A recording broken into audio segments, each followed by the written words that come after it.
आज तक रावण जैसा तपस्वी नहीं हुआ। हर जगह रावण को ही जलाया जाता है। क्या हो जाएगा उसके पुतले जलाने से? रावण को जलाते जलाते हम रावण हो गए। कितना भी बुरा इंसान हो उसमें फिर भी कुछ ना कुछ अच्छाइयां मिलेगी। एक प्री कंसीव्ड नोशन बना लिया कि रावण राक्षस था। अरे ये कैसी सोच? वो अच्छाइयां थी जो ब्राह्मण में होनी चाहिए। और राम कैसे बनेंगे हम? एक बुराई है अहंकार। मनुष्य में इतनी हिम्मत नहीं है कि मुझे मार सके। शायद राम के जैसे हम मर्यादा पुरुष नहीं हो सकते कि हर किसी की बुराई देखना। कि 100 अच्छाइयों पे एक बुराई भारी पड़ जाती है। आप सभी का स्वागत है आज दशहरा के सेलिब्रेशंस में। आज दशहरा के साथ साथ क्योंकि 2 अक्टूबर है तो गांधी जयंती भी है। गांधी जी ने भी एक लिबरेशन की बात की थी, वही लिबरेशन जो आज गुरु जी या और गुरु बोलते हैं क्योंकि उनके भी एक गुरु थे। तो आइए देखते हैं कि सुनते हैं गांधी जी स्वयं से कि वो किस तरह से लिबरेशन की बात करते थे। Namaste.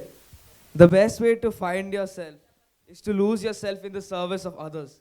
I have always believed that non-violence is the weapon of the strong. It is not cowardice to refrain from harming others, but courage to stand firm in truth and righteousness. Freedom is not merely the independence of a nation, it is the liberty of the soul. True freedom comes when we obey the law of God within us and speak the truth and live honestly, when we treat every human being with dignity and respect. Let us dedicate ourselves to the service of the people, to self-purification, and to the upliftment of the poorest and the weakest. Remember, my friends, an ounce of practice is worth more than tons of preaching. Let each of us be the light we wish to see in the world, and through our actions, let truth and peace prevail. Thank you. Satyameva Jayate. दे दी हमें आज़ादी बिना खंग बिना ढाल, साबरमती के संत तूने कर दिया कमाल। दे दी हमें आज़ादी बिना खंग बिना ढाल, साबरमती के संत तूने कर दिया कमाल। आंधी में भी जलती रही गांधी तेरी मशाल, आंधी में भी जलती रही गांधी तेरी मशाल। साबरमती के संत तूने कर दिया कमाल, साबरमती के संत तूने कर दिया कमाल, साबरमती के संत तूने कर दिया कमाल। राम जी का भजन। आज असत्य पर सत्य की विजय हुई थी। मेरे तो आधार सीताराम के चरणारविंद, मेरे तो आधार सीताराम के चरणारविंद, राघव के चरणारविंद, सीता के चरणारविंद, राघव के चरणारविंद, सीता के चरणारविंद। मेरे तो आधार श्यामा श्याम के चरणारविंद, श्याम के चरणारविंद, श्यामा के चरणारविंद, माधव के चरणारविंद, श्यामा के चरणारविंद, माधव के चरणारविंद। मेरे तो आधार स्वामी जी के चरणारविंद, जी के चरणारविंद, गुरु जी के चरणारविंद, गुरु माँ के चरणारविंद, गुरु जी के चरणारविंद, गुरु माँ के चरणारविंद। मेरे तो आधार सीताराम के चरणारविंद, मेरे तो आधार सीताराम के चरणारविंद, राघव के चरणारविंद, सीता के चरणारविंद, राघव के चरणारविंद, सीता के चरणारविंद।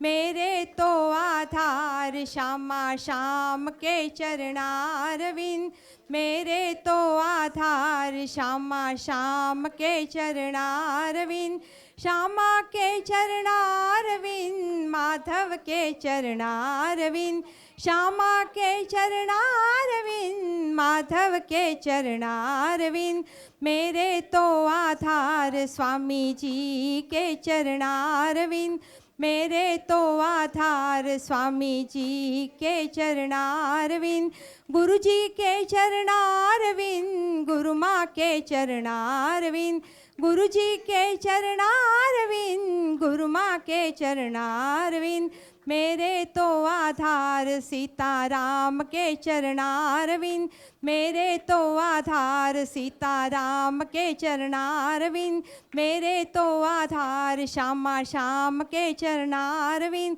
मेरे तो आधार श्यामा श्याम के चरणारविंद, मेरे तो आधार सीताराम के चरणारविंद, मेरे तो आधार श्यामा श्याम के चरणारविंद, मेरे तो आधार सीताराम के चरणारविंद, मेरे तो आधार श्यामा श्याम के चरणारविंद।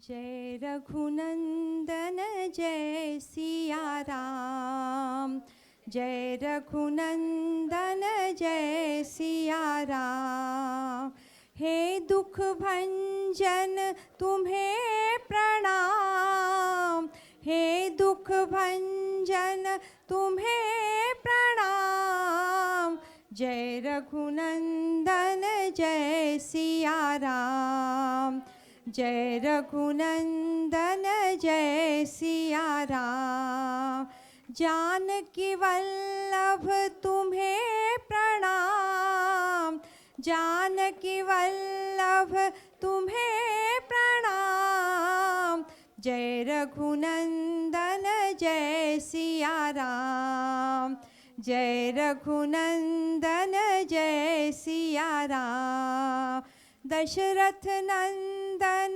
तुम्हें प्रणाम, दशरथ नंदन तुम्हें प्रणाम, जय रघुनंदन जय सिया राम।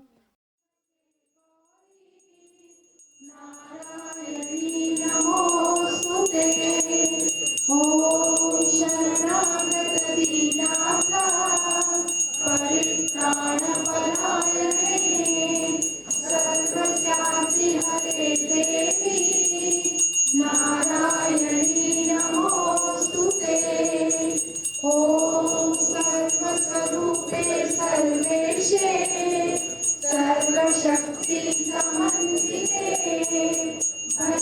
भैरवस्त्राहिनो देवी, दुर्गे देवी नमोस्तुते, श्री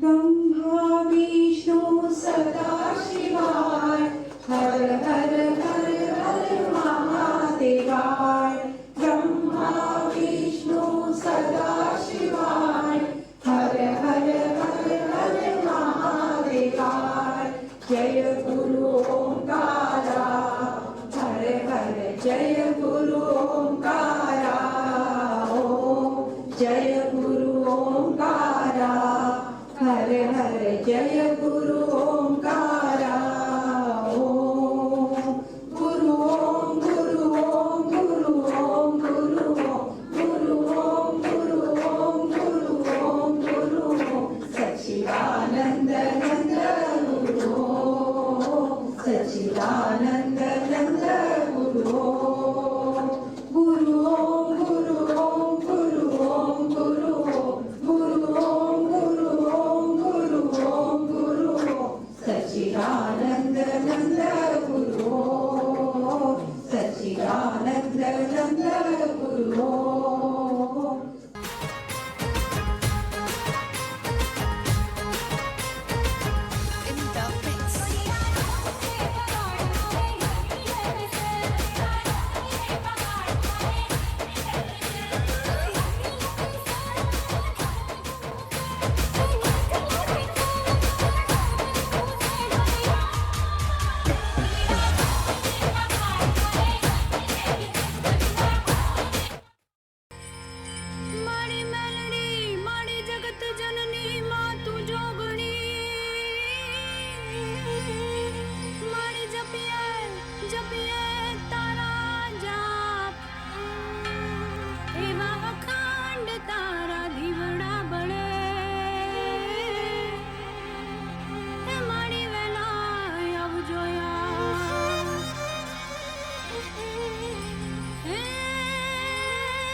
मेलडी माड़ी आज रमती आवे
दशहरा, रावण का दहन, हम वैसे ही मनाते हैं उसको। और नॉर्थ में तो बहुत ज़्यादा रावण जलाए जाते हैं। कभी देखा नहीं है लेकिन सुना है कि हर कॉलोनी में, हर जगह रावण को ही जलाया जाता है। यहाँ हैदराबाद में तो हम हर जगह गणेश के पंडाल देखते हैं, गणेश मंगलमय हो, माता के पंडाल देखते हैं कि माता का पूजा हो, लेकिन रावण हर कॉलोनी में वहाँ जलाया जाता है। तो एक अलग थॉट प्रोसेस शुरू हो गया कि क्या ये भी है, क्योंकि देखा हुआ नहीं है तो अच्छा ऐसा भी होता है। और साउथ में तो रावण को पूजते हैं। अरे ये कैसी सोच, नॉर्थ में रावण को जलाया जा रहा है और साउथ में कई प्रांतों में रावण को पूजते हैं। एक ही देश में दो अलग विचार, कहीं जलाना और कहीं पूजे जाना। तो ये ऐसा लग रहा है कि एक सोच है, एक फील है जो हमने अपनाया या समझा। अभी जो कॉन्वर्सेशन चल रहा था राम रावण का, आज का रावण पूछ रहा है, अरे मैं एक गलती कर लिया, सीता को उठा लाया, उसके पीछे अभी तक जलाते जा रहे हैं, लाखों सालों से मुझे जलाते जा रहे हैं, मेरी कभी कोई अच्छाइयाँ देखी नहीं देखी, सिर्फ वो एक एक्शन पे मुझे जलाया जा रहा है। मेरे में इतनी अच्छाइयाँ हैं, अगर समझो मैं तुमको तुम्हारी बुराइयाँ बताऊँ। रावण कहता है कि अगर समझो मैं तुमको तुम्हारी बुराइयाँ बताऊँ तो आप क्या करोगे, क्या कहोगे? रावण जब कहता है ऐसे तो सामने तुम यही कहोगे ना, अरे मेरी वो एक गलती हो गई होगी, लेकिन मेरे में कितनी अच्छाइयाँ हैं वो तो समझो। मैं देखो दान करता हूँ, मैं मंदिर जाता हूँ, मैं पूजा करता हूँ, मैं लोगों को सेवा करता हूँ, मैं बच्चों को पढ़ाता हूँ, एजुकेशन के पैसे देता हूँ, जो जो मेरे में सक्षम है मैं वो करता हूँ, हॉस्पिटल में हेल्प करता हूँ। अरे मेरे में इतनी अच्छाइयाँ हैं, उस पर कोई नज़र नहीं डाल रहा है। अगर मैं एक गलती कर दूं, रावण तेरे जैसे, मुझे भी बुरा भला सब जैसे तुम कह रहे हो वैसे ही कर रहे हैं, मेरी भलाई का क्या हुआ, कहाँ गई मेरी भलाई? तब रावण और का ये वार्तालाप सुन के ऐसा लगता है कि वो जो कहावत है ना कि 100 अच्छाइयों पे एक बुराई भारी पड़ जाती है, ये कहावत इतनी सच्ची लगती है कि हमारे में 100 अच्छाइयाँ होगी लेकिन एक बुराई उसको पूरे को ढक देती है। जैसे रावण की एक गलती उसको अभी तक जला रहे हैं। उसने क्या क्या नहीं किया, रावण ने क्या क्या नहीं किया। अरे चलो आज पॉजिटिविटी की बात करते हैं। अरे नेगेटिविटी जला जला के थक गए, नेगेटिविटी जला जला के थक गए, नेगेटिविटी के बारे में सोच सोच के और नेगेटिव हो गए। रावण को जलाते जलाते हम रावण हो गए। अब हमको राम बनना है। और राम कैसे बनेंगे हम? रावण कहता है मैं इतनी अच्छाइयाँ कर रहा हूँ, उस पर क्यों नहीं ध्यान दे रहे हो? मैं एक टांग पे खड़ा होके हजारों साल तक शिव की तपस्या की हूँ, करा हूँ, और शिव का भक्त हूँ। शिव ने मुझे वरदान दिया है।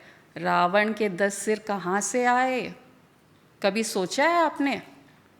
हर बार बलि दिया अपना सिर का, और ब्रह्मा एक नया सिर देते गए वरदान में।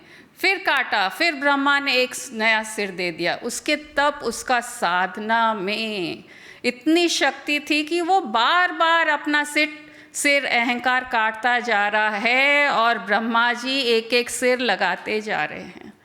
ब्रह्मा जी ने 4 वेदों का सिर लगाया और 6 उपनिषद का सिर, पूरा ज्ञान जो ब्रह्मा जी के पास था, रावण के ऊपर वापस एक सिर के रूप में लगा दिया। इतनी भक्ति, इतनी शक्ति, इतनी भक्ति, इतनी शक्ति, ब्रह्मा का वरदान। अब ब्रह्मा जी थक गए, वो सिर काटते नहीं थका रावण, लेकिन ब्रह्मा जी थक गए और बोले, अरे ऐसा वर मांग ले कि तू भी शांत हो जा और मैं भी शांत हो जाऊं। तब उन्होंने कहा कि मुझे अमर कर दो। सब असुरों का एक ही रहता है कि अमर कर दो, क्योंकि इतना अच्छा राजा था, इतना अच्छी उसकी लंका थी, मुझे अमर कर दो। तो कहते नहीं, अमर का वरदान तो मैं नहीं दे सकता। ब्रह्मा जी कहते हैं रावण को, और कुछ मांग ले।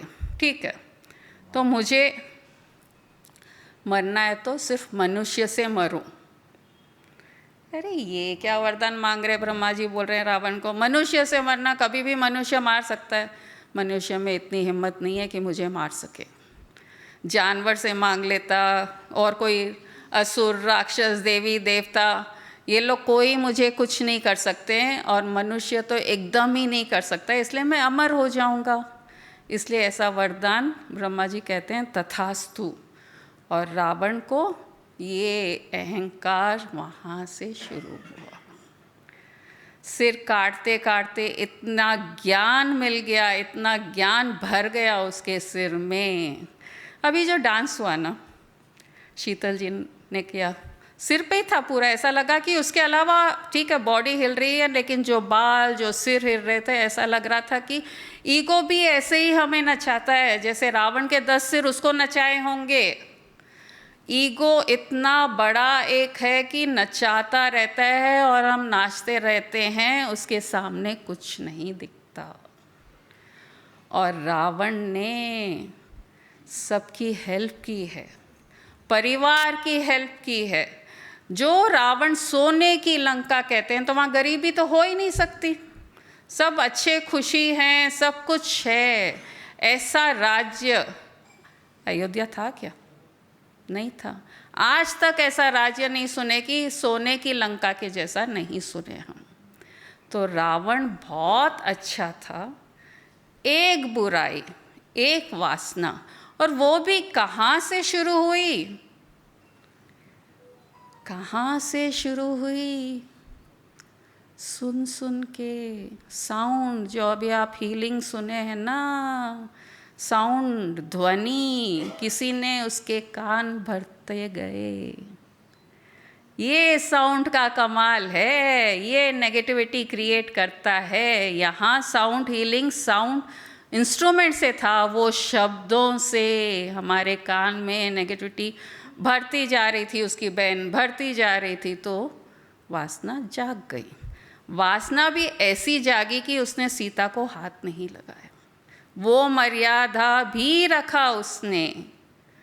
लेकिन रावण तो रावण है, हमें तो उसको जलाना है, क्योंकि वो गलत किया। अरे जो हम सोचेंगे वो ही पाएंगे। अगर हम रावण को जलाते जाएंगे, हम भी रावण बढ़ते जाएंगे, क्योंकि उसका ही थॉट चल रहा है ना, नेगेटिव का ही तो थॉट चल रहा है।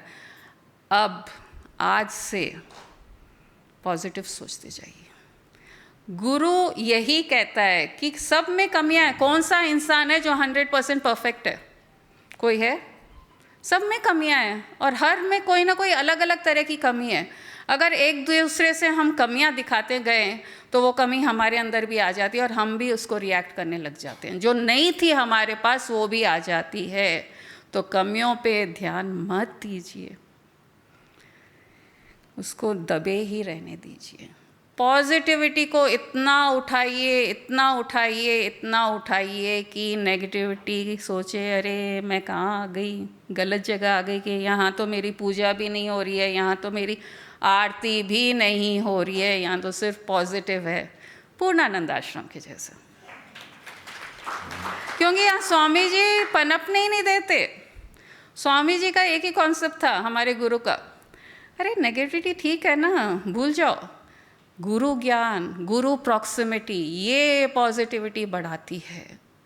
मंत्र जाप, साधना, ये सब रावण ने किया, शिव जी को पाने के लिए किया, लेकिन अंत में अहंकार आ जाता है। तो जब गुरु के पास आते हैं, गुरु ज्ञान सुनते हैं और गुरु की प्रॉक्सिमिटी में रहते हैं, तो ऐसा लगता है ना कि हम क्या कर रहे हैं, गुरु कर रहा है, तो ईगो कहाँ से जागेगा, नहीं जा सकता। पॉजिटिविटी फुल भरपूर हमारे अंदर जाती है, क्योंकि ईगो है ही नहीं। और दूसरे ट्रेट्स है ना, गुरु क्या करता है, उस पर पॉलिश मार देता है, कलर मार देता है कि अरे यही ट्रेट तुम्हारे लिए पॉजिटिव रूप में आएंगे। तो रावण जलेगा तो हम भी जलते रहेंगे। और रावण की अच्छाइयाँ, मतलब दूसरों की अच्छाइयों पे हम अगर फोकस करेंगे, हमारे फैमिली हम मेंबर्स, हमारे सोसाइटी, हमारे जो भी आसपास है, उनके पॉजिटिव एस्पेक्ट्स पे फोकस करते जाइए, तो आप भी पॉजिटिविटी में रहेंगे। क्योंकि नेगेटिविटी ऐसा जलने के जैसा है, आग जले वैसा, एक चिंगारी और वो बड़ा आग हो जाता है।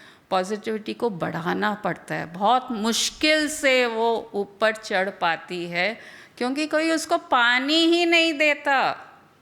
पॉजिटिविटी को, पॉजिटिव एक्शंस को कोई पानी नहीं देता, और नेगेटिविटी को सब जलाने के लिए रेडी बैठे हैं। तो रावण यही कहना चाहते हैं कि अब तक मैं जल रहा हूँ, जलाया जाऊँगा हर साल, लेकिन तुम लोग तो रावण बन के मुझे न जलाओ, गुरु ज्ञान में, गुरु प्रॉक्सिटी में आगे बढ़ते जाओ।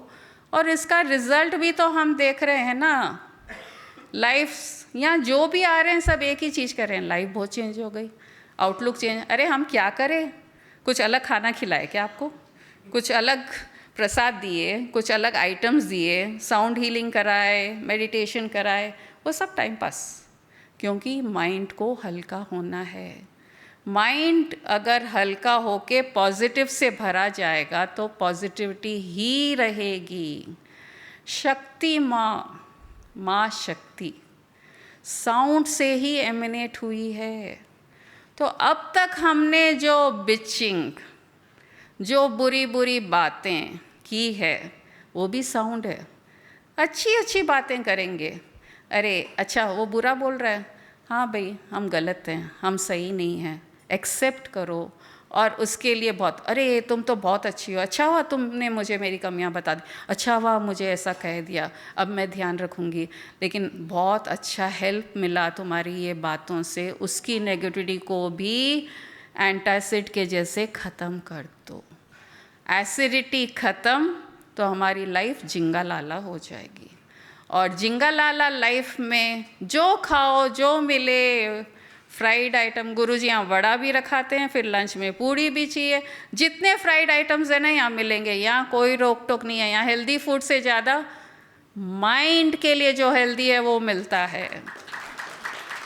तो दशहरा एक नए तरीके से मनाएंगे ना, ये क्या है, वही रावण जलाना, वही माता की पूजा।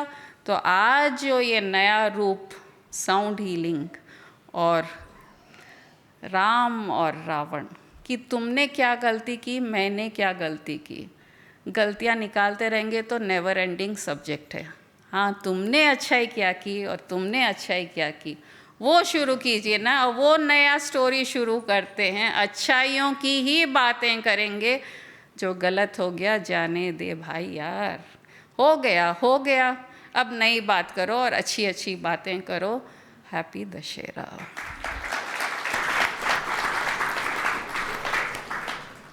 और आज बहुत अच्छा लगा एक चीज़, और जब ये साउंड के बोल्स थे मैं ध्यान नहीं दी थी, जब उठा के ले जा रहे थे तो नीचे वो क्या बोलते हैं उसको, रिंग्स, एकदम आश्रम याद आ गया मेरे को। मैं बोली वहाँ नवरात्रि में कलश रखते हैं वो रिंग्स के ऊपर, यहाँ साउंड के बॉल्स आ गए। तो मतलब माता आज के जनरेशन के हिसाब से माता यही है अब हमारे लिए, यही माता चलेगी अब आगे।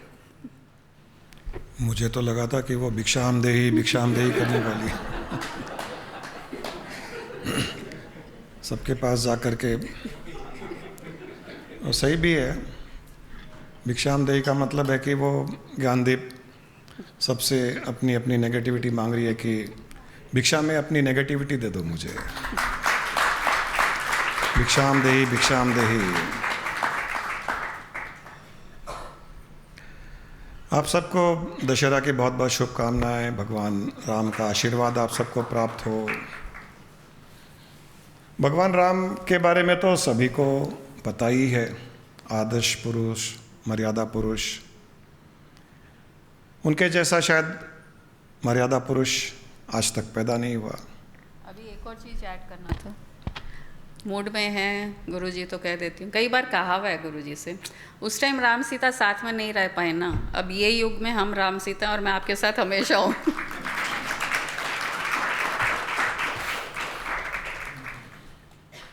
और शायद आज के समय में शायद राम के जैसे हम मर्यादा पुरुष नहीं हो सकते। चलिए एक्सेप्ट करते हैं फैक्ट, उसमें कोई बुराई नहीं है। उस लेवल की मर्यादा शायद पॉसिबल नहीं है। अगर वो पॉसिबल नहीं है तो फिर क्या पॉसिबल है? जो कुछ हमसे पॉसिबल है, जो फैमिली हार्मनी में हेल्प करती है, जो सुख शांति से जीवन जीने में हेल्प करती है, फ्रिक्शन अवॉइड करती है, आर्ग्यूमेंट्स अवॉइड करता है, और अपने भीतर एक पर्सनालिटी, एक सेल्फ कॉन्फिडेंस, कन्विक्शन पावर, ये सब जो बढ़ाता है, हम वो सब तो जहाँ से भी मिले वहाँ से ले सकते हैं।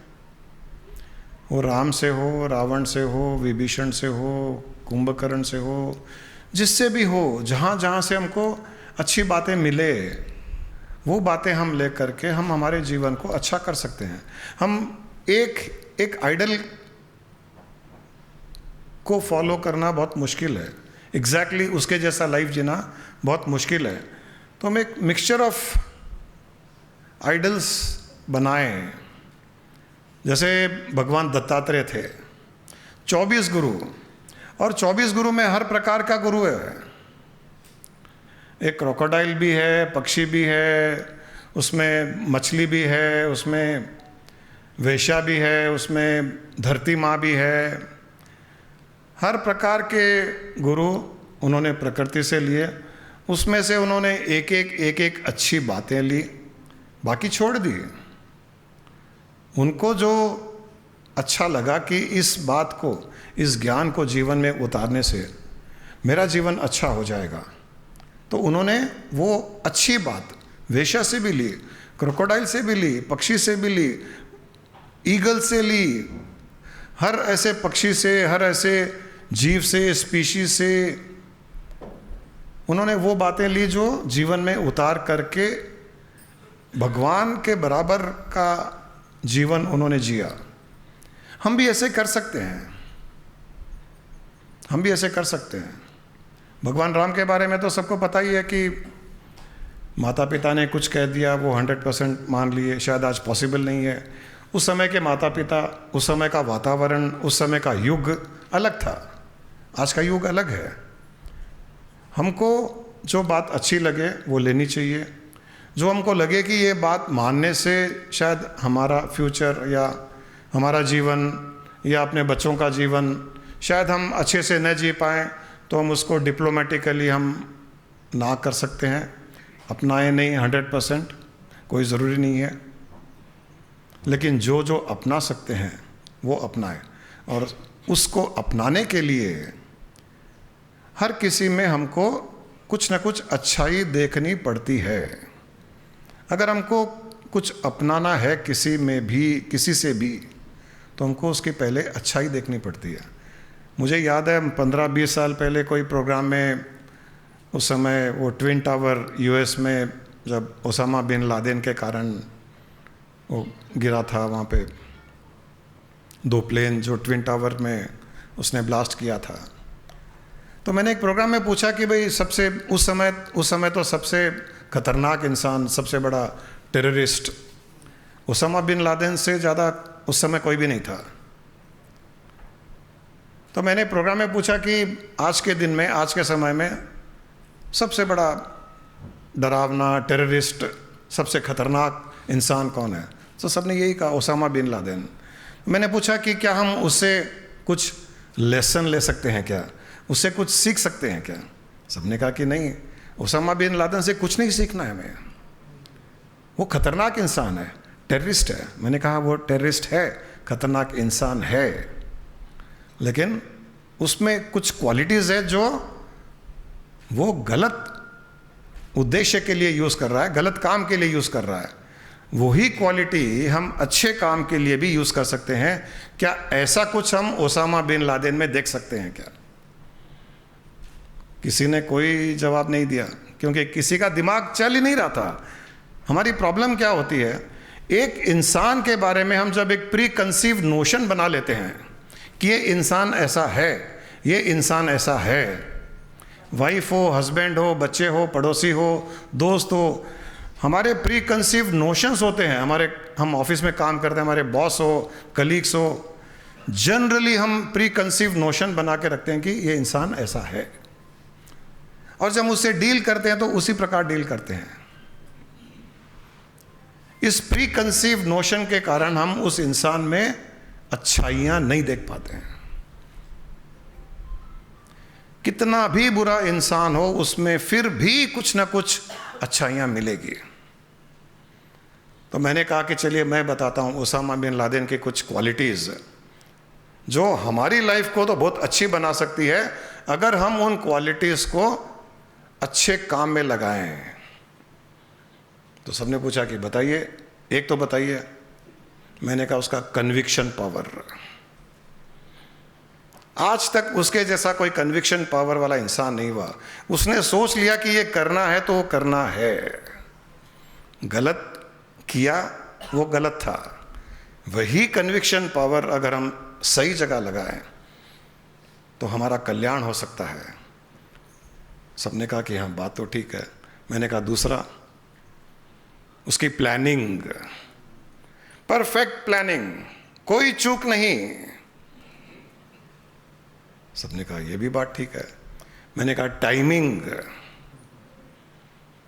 डेलीगेशन, टीम वर्क, सारे मैनेजमेंट के प्रिंसिपल्स उसके पास है। उससे बढ़िया मैनेजमेंट प्रिंसिपल्स अप्लाई करने वाला नहीं आया। जो हम मैनेजमेंट प्रिंसिपल्स की बातें करते हैं वो इतना अच्छा उसने यूज़ किया, गलत काम के लिए किया, गलत किया, लेकिन वो सब हम अच्छे काम के लिए यूज़ करें तो हम बहुत प्रगति कर सकते हैं, बहुत प्रोग्रेस कर सकते हैं। इसी प्रकार अगर हम रावण की जिंदगी को देखें, एक प्री कंसीव नोशन बना लिया कि रावण राक्षस था, बुरा था, खतरनाक था, उसको जलाना चाहिए। उसके पुतले जलाने से हमारे भीतर राम जागेगा नहीं, कभी नहीं जागेगा। क्या हो जाएगा उसके पुतले जलाने से? कल ही न्यूज़पेपर में मैंने न्यूज़ पढ़ा कि एक ब्राह्मण समाज, उन्होंने विरोध करना शुरू किया कि रावण के पुतलों को जलाना बंद करना चाहिए। ब्राह्मण समाज ने, नॉर्थ में मध्य प्रदेश से काफ़ी बड़ा समाज है, उन्होंने ऐलान किया कि ये बंद होना चाहिए, और यहाँ तक किया कि रावण के पुतले को जलाने से ब्राह्मणों का अपमान होता है, इंसल्ट होती है। आज तक किसी ने नहीं सोचा होगा कि कोई ब्राह्मण इस प्रकार की बात कर सकता है। वो इसलिए कि रावण आधा ब्राह्मण था, उसके पिता ब्राह्मण थे, और उसमें वो अच्छाइयाँ थी जो ब्राह्मण में होनी चाहिए। अभी जो गुरु माँ ने कहा बहुत सच कहा, 100 अच्छाइयाँ अगर हम में है और एक बुराई है क्रोध, एक बुराई है अहंकार, एक बुराई है चिड़चिड़ापन, एक बुराई है बदला लेने की भावना, एक बुराई है किसी को नीचा दिखाना, एक बुराई है किसी की टांग खींचना, एक बुराई है किसी की प्रगति पसंद नहीं आना। इनमें से एक भी बुराई है तो हमारी 100 अच्छाइयों पर पानी फेर देती है।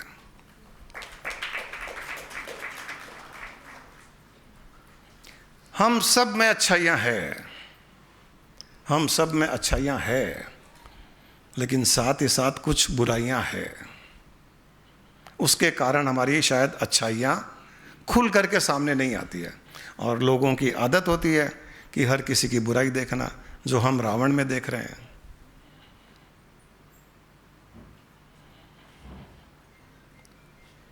रावण का जब नाम लिया जाता है, जो रावण के कैरेक्टर को जानते हैं, जो रावण को समझे हुए हैं, उनके मन में यही आता है जो राम ने भी कहा। अभी राम और रावण के संवाद में राम ने भी कहा कि जब रावण को याद किया जाता है, जो अज्ञानी है, जो जानकार नहीं है, और जो रावण को जानते नहीं है, कभी उन्होंने समझा नहीं है रावण को, वो उनको लगता है कि रावण बुरा इंसान था, राक्षस था, असुर था। नहीं, ऐसा नहीं था। रावण महातपस्वी, महाविद्वान, महाज्ञानी, महादानी, महाराजा, महाभाई, महापुत्र, महापति, महातपस्वी। जहां पर भी महा लगा जाए वहां पर वो रावण के लिए फिट बैठता है, पर साथ में महा अहंकारी भी। बस वो एक महा अहंकारी ने कई उसके साथ में जो महा नाम से जो उसके गुण थे, उन सबको ढक दिया। उसके जैसा तपस्वी आज तक नहीं हुआ। राम कब थे? 8-9 लाख साल के पहले, 8-9 लाख वर्ष हो गए उस युग को। आज तक रावण जैसा तपस्वी नहीं हुआ। एक टांग पर 10,000 साल तक खड़ा होकर शिव जी की उपासना करता है।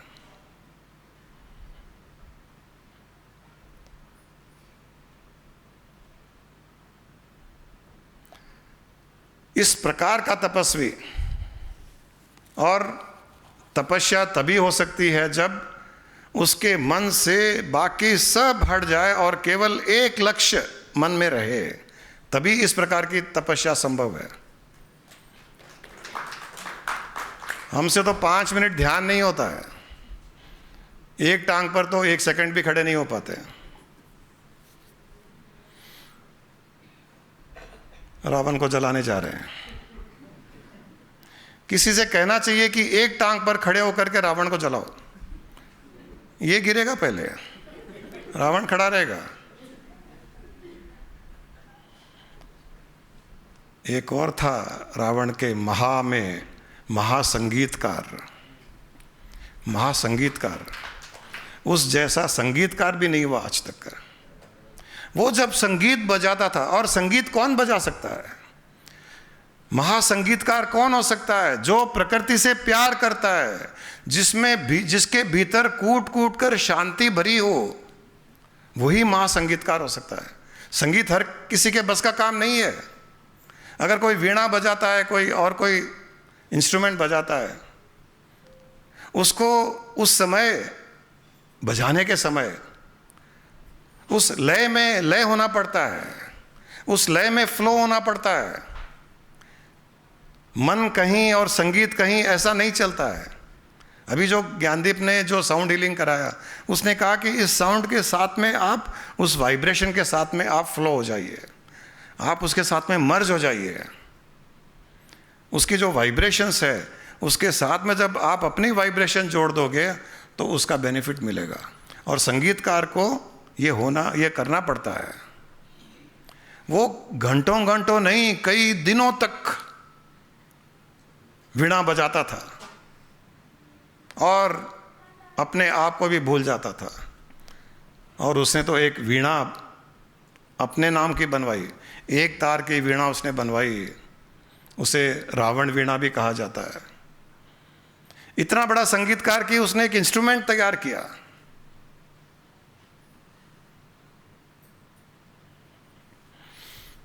महादानी, कई लोगों को लग रहा था कि गलत जगह आ गए। लोग दशहरा के दिन भगवान राम का कुछ सुनने आए होंगे। ये भगवान राम की ही आज्ञा है जो मैं रावण की बातें कर रहा हूं।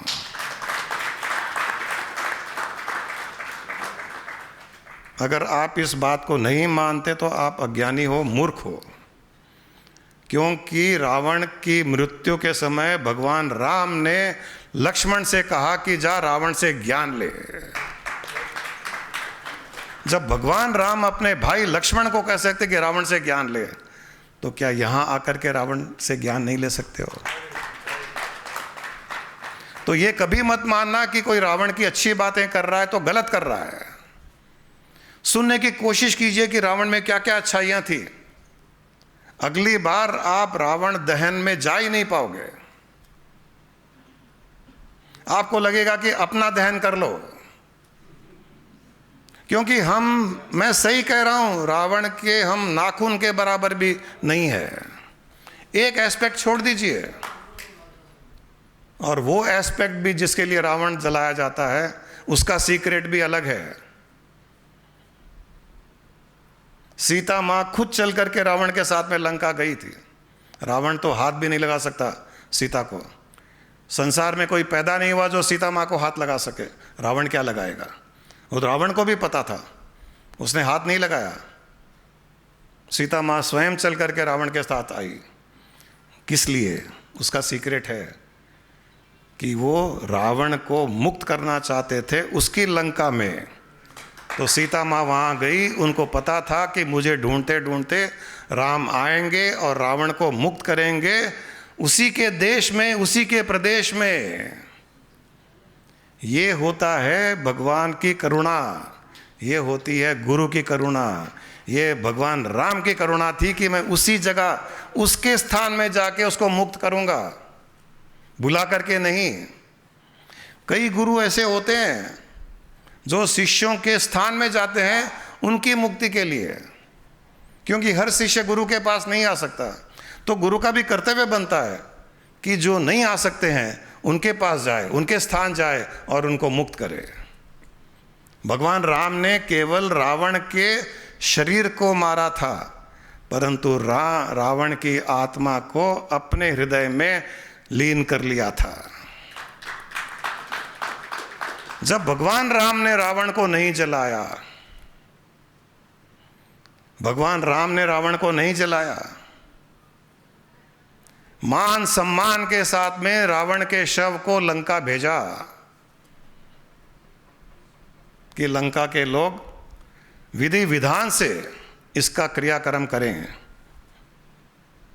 यहां तो सब बंदर राक्षस जो भी भगवान राम के तरफ थे वो सब रावण को वहीं टुकड़े टुकड़े करने के लिए तैयार थे। उन्होंने कहा कि नहीं, कोई हाथ नहीं लगाएगा। मान सम्मान के साथ में उसे श्रीलंका भेजा गया। भगवान राम इसे कहते हैं। यह भी एक छोटी सी चीज है जो हम अपना सकते हैं। हमारे साथ में किसी ने कितना भी बुरा किया होगा, किसी ने कितना भी बुरा किया होगा, भगवान राम के जितना तो बुरा नहीं कर सकता कोई भी कि उनकी पत्नी को उठा के लेके गया। हमारे साथ कोई क्या करेगा? थोड़ा बहुत धोखा दे देगा, पैसे डुबो देगा, गुस्सा कर देगा, हमारे पीठ पीछे कोई हमारी बुरी बात करेगा, और क्या करेगा इससे ज़्यादा। हम तो उससे ही विचलित हो जाते हैं। उसने ऐसा कहा, इसने ऐसा किया, मेरे पैसे डुबो दिए, धोखा दे दिया, ये कर दिया, वो कर दिया। जितना बुरा रावण ने भगवान राम के साथ किया, भगवान राम ने केवल उसके शरीर को मारा, परंतु उसकी आत्मा से प्यार किया। रावण की आत्मा से नफरत नहीं की, कभी भी नहीं किया। अगर नफरत करते तो मृत्यु के समय भाई को कहते क्या कि ज्ञान ले। और रावण ने क्या कहा कि हे राम, मेरे पास ऐसा कोई ज्ञान नहीं है जो तुम्हारे पास नहीं है, फिर भी तुम तुम्हारे छोटे भाई को मेरे पास भेज रहे हो मुझसे ज्ञान लेने के लिए। हे राम, ये मर्यादा है तुम्हारी, ये करुणा है तुम्हारी। अंत में तो रावण ने भी ये कहा कि तुम करुणामयी हो, अपने दुश्मन से भी अपने भाई को ज्ञान दिलवा रहे हो। अरे ये होता है राम बनना। हम तो दुश्मनी तो जिंदगी भर करते जाते हैं। किसी ने कोई छोटा मोटा धोखा क्या दे दिया, किसी ने कोई बात क्या कह दी, मन मुटाव, 10 साल 20 साल तक बात न करना, उसके बारे में बुरी बुरी बातें करना, दूसरों को कहना, बिचिंग करना, हम तो ये करते हैं। हमको तो भगवान राम की पूजा करने का भी अधिकार नहीं है। जिसकी पूजा करते हो कम से कम उसके कुछ तो गुण हमको लेने चाहिए। भगवान राम ने कभी नफरत नहीं की रावण से, और हमारा कोई लेना देना नहीं है रावण से। लेकिन नफरत, ओ माय गॉड, OMG। पता है हम किस लिए नफरत करते हैं रावण से? हम रावण से नफरत नहीं करते हैं। वो नफरत हमारे भीतर, नफरत का ट्रेट, नफरत रूपी अवगुण हमारे भीतर कूट कूट के भरा हुआ है, जो संसार में किसी न किसी रूप से हम निकालते रहते हैं बाहर। दशहरा के दिन रावण पे निकाल लेते हैं। हमारा रावण का लेना देना कुछ नहीं है, हमारी पत्नी सेफ है।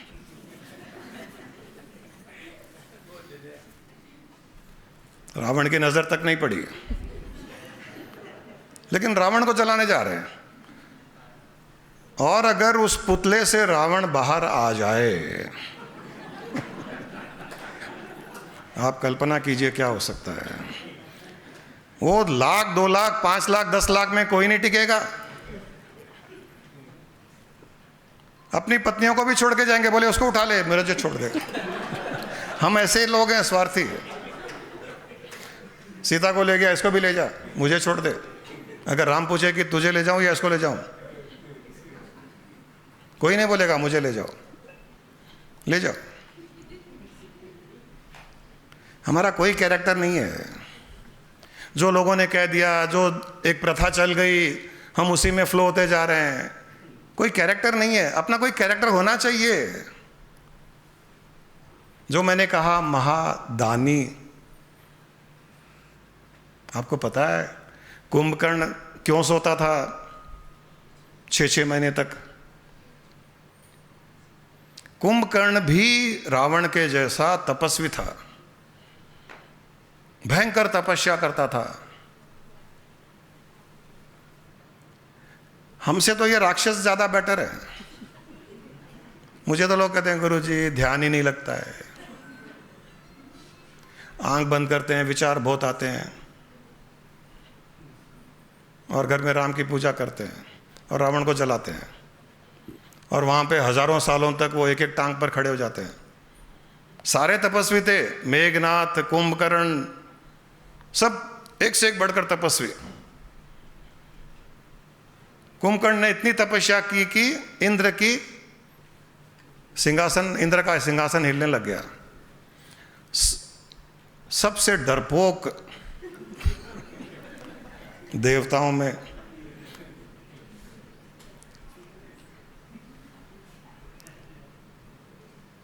सबसे ज्यादा डरपोक और सबसे ज्यादा अहंकारी रावण कुछ नहीं है। अहंकार इंद्र के सामने। जब उसने भगवान कृष्ण के टाइम में बारिश की, इंद्र ने इतनी बारिश की, भगवान को एक उंगली पर पहाड़ उठाना पड़ा।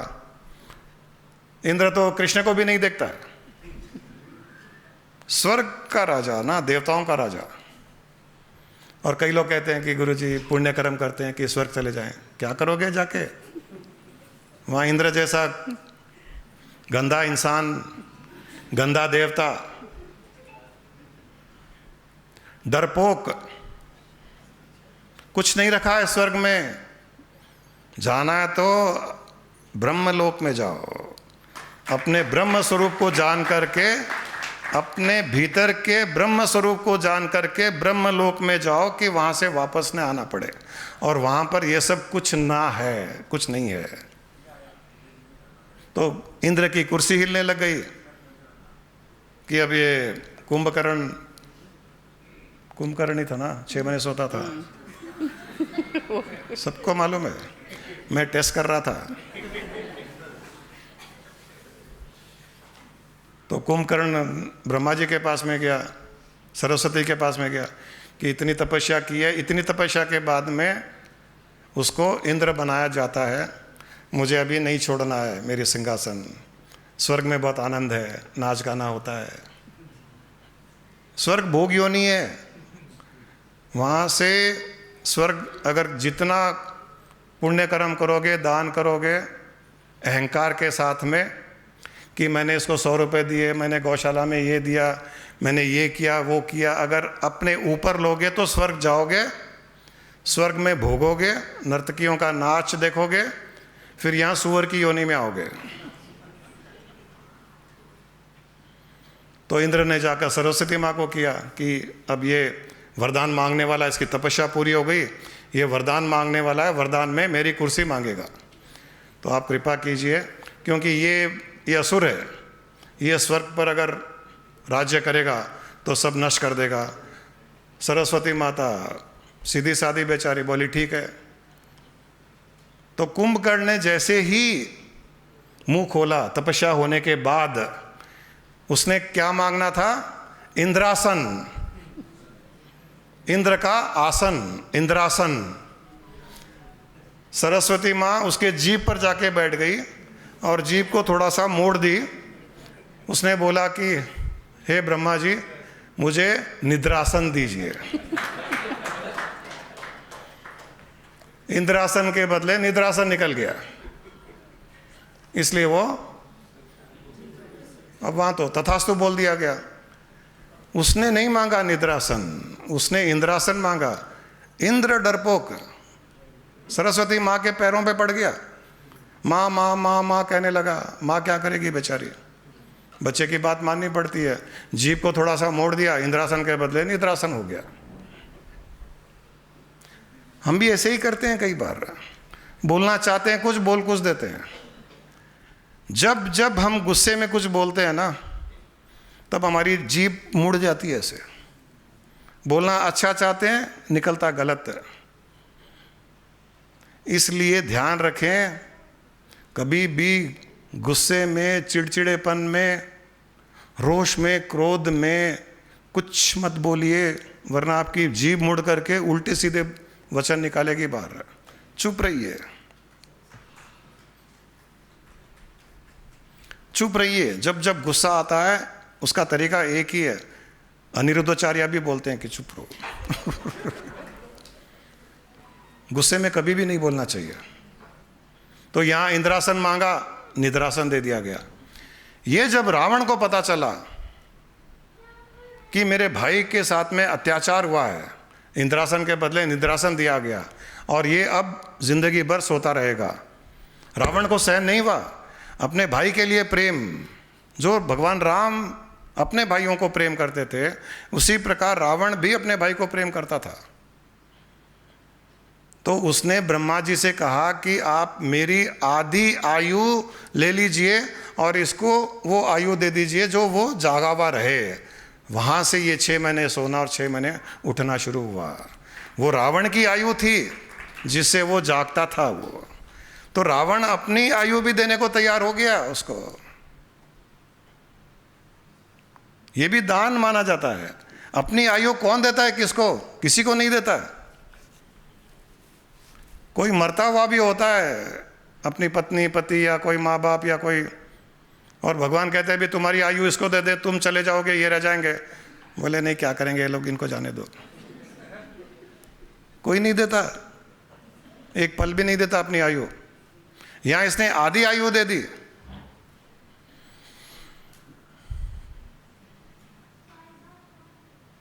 सारे वेदों का ज्ञान, उपनिषद का ज्ञान, संगीतकार, महादानी, महाज्ञानी, लेकिन एक अहंकार के कारण इन सब पर पानी फिर गया। हमें लेसन यही लेना है, हमें सीख यही लेना है कि अच्छाइयों पर बुराइयों का पानी न फिरने दें, हमारी अच्छाइयों पर बुराइयों का पर्दा न पड़ने दें, तो जीवन बहुत सुखमय बीतेगा। और हर इंसान में चाहे कितनी भी बुराई हो, उसके भीतर की अच्छाई को देखने की कोशिश करें, क्योंकि लॉ ऑफ फोकस का अर्थ है कि जहां हम फोकस करेंगे वो हमारे भीतर बढ़ेगी। किसी की बुराई पर फोकस करो, उसकी बुराई बढ़ेगी। इसकी बुराई पर फोकस करो, वो बुराई बढ़ेगी। इसकी बुराई पर फोकस करो, वो बुराई बढ़ेगी। 10 लोगों की अलग अलग बुराइयों पर फोकस कीजिए, आपके भीतर वो 10 बुराइयां बढ़ेगी। फिर ज्ञानदीप के पास आना पड़ेगा, साउंड हीलिंग कराओ, वो बुराइयां निकालो। तो लफड़ाई क्यों करना, वो मत करो। अब ये करो कि इसमें अच्छाई क्या है, इसमें बहुत अच्छाई है, ये अच्छाई ले लो। इसकी स्माइल अच्छी है, स्माइल ले लो। इसमें पेशेंस बहुत है, इसमें पेशेंस ले लो। बुराई उसके पास रहने दो, आपको क्या करना है? आप सबसे भिक्षाम देही में बुराइयां क्यों ले रहे हो? उसकी बुराई उसके पास रहने दो। समुद्र में पानी नमकीन होता है, लेकिन जब वो पानी भाप बनता है सूर्य की गर्मी से, तो साथ में नमक नहीं लेता, नमक को समुद्र में ही छोड़ देता है। शुद्ध पानी, 100% प्योर पानी, किनले।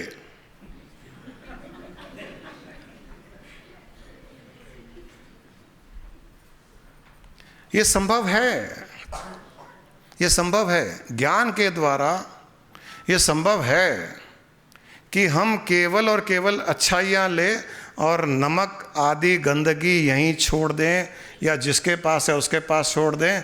उससे केवल अच्छाइयों का भाप लें और अपने भीतर अच्छाइयाँ बढ़ाएं। दशहरा का अर्थ भी क्या है? अपनी दशा को हरना, अपनी दुर्दशा को हरना, उसको दशहरा कहते हैं। और दुर्दशा को कैसे हरेंगे? दुर्दशा को कैसे हरेंगे? केवल और केवल ज्ञान के द्वारा। और ज्ञान ये कहता है कि सारी सृष्टि में अच्छाइयाँ भी है, सारी सृष्टि में बुराइयाँ भी है, तुमको जो चाहिए वो तुम ले लो। अभी शादी में जाते हैं, पूरा बुफे रहता है, तो क्या हर चीज़ खाते हो क्या? कई लोग खाते हैं। जो हर चीज़ खाते हैं, फिर अगले 4-5 दिन तो वो कुछ लूज मोशन रहता है। वो देखते हैं कि खा लो, फिर मिले नहीं मिले। लेकिन जो समझदार इंसान होता है, वो देखता है, पहले तो पूरा चक्कर लगाता है। गुरु माँ मेरे साथ यही करते हैं। हम शादी में जाते तो बोलते हैं पहले आप बैठे रहो, मैं एक चक्कर लगा के आती हूँ। चक्कर लगा के बोलते हैं ये आइटम है, चलो भाई अपने को ये 2 आइटम ले लो, ये फ्रूट्स ले लो, एक ये चीज़ ले लो, बस ख़त्म हो गया। कोई ज़रूरी नहीं है पूरे 200 आइटम खाना है वहाँ पर।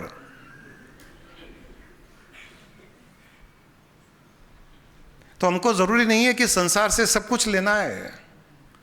वो लीजिए जो आपके स्वास्थ्य के लिए अच्छा है। स्वास्थ्य का अर्थ है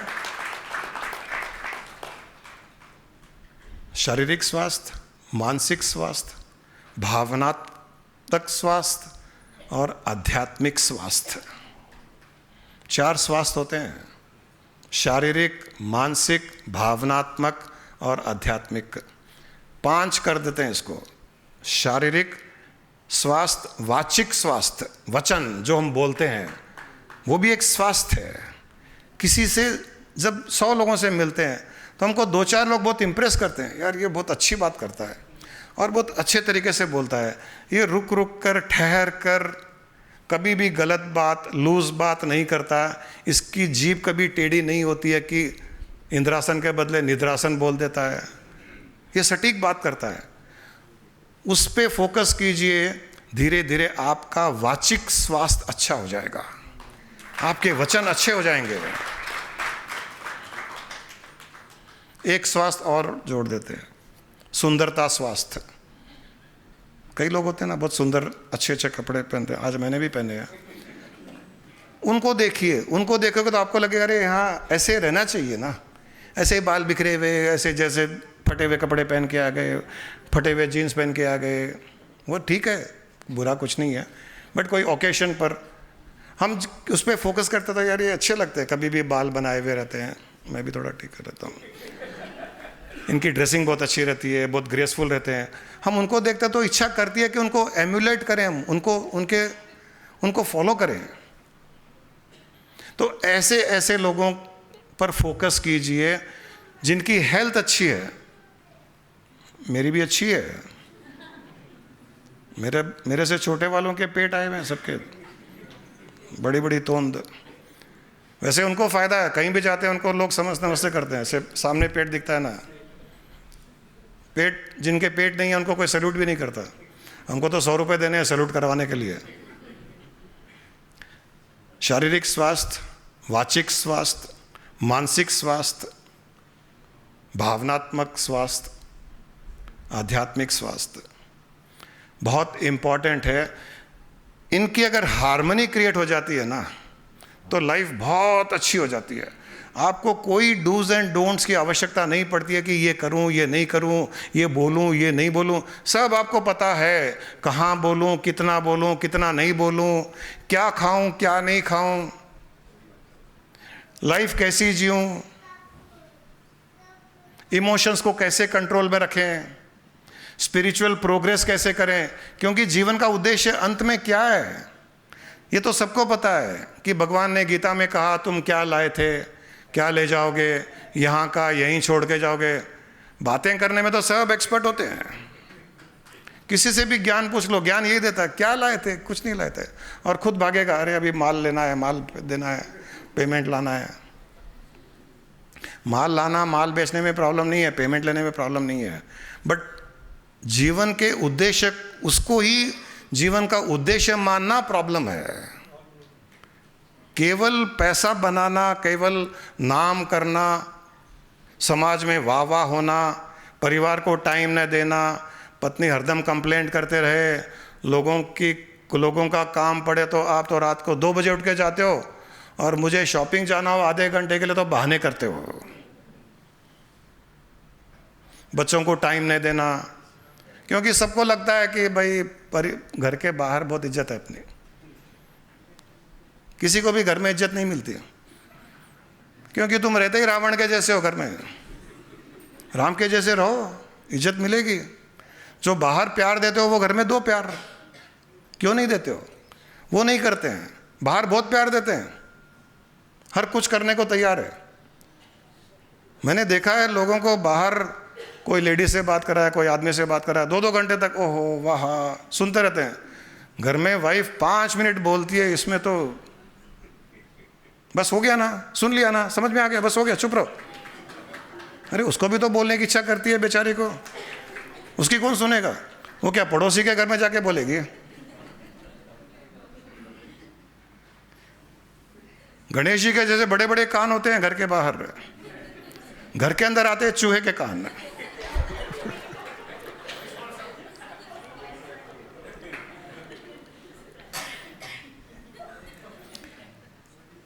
कॉमेडी करने की ज़्यादा इच्छा नहीं थी, लेकिन कई बार रोका नहीं जाता है।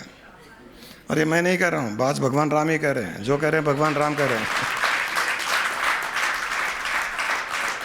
जो भगवान राम की पूजा करता है उसका कर्तव्य बनता है कि भगवान राम की वो छोटी छोटी बातें जो उन्होंने अपनाई जीवन में, उनको भी हम अपनाएं, कम से कम उतनी तो अपनाएं जो हमारे जीवन को अच्छा कर सके, हमारी फैमिली हार्मनी क्रिएट कर सके, बच्चों के साथ में हमारा प्यार क्रिएट कर सके, बड़ों के सामने मान सम्मान हमारा कर सके, हम माता पिता हमसे खुश रहें, हम माता पिता से खुश रहें। इस प्रकार का माहौल तो हम क्रिएट कर सकते हैं, इस प्रकार का एनवायरनमेंट तो हम क्रिएट कर सकते हैं।